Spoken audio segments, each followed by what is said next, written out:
इसी तरह सालगिरह की तकरीब में एक और चीज़ जो मुझे काफ़ी अच्छी देखने को मिली कि यहाँ पर ना डिफरेंट एक्टिविटीज़ होती हैं सालगिरह के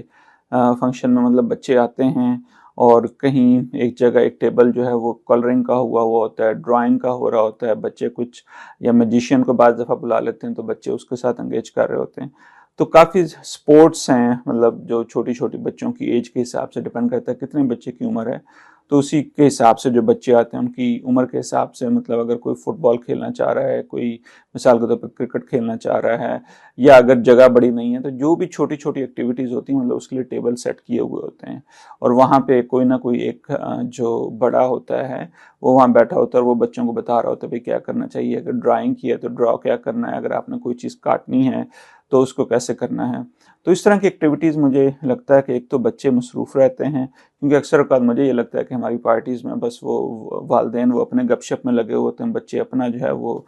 खेल कूद रहे होते हैं। तो कोई एक्टिविटीज़ ऐसी नहीं होती जिसको हम कहते हैं ना कि एक तरीके से जिस तरह एक ऐसी चीज़ें होनी चाहिए कि जो सीखने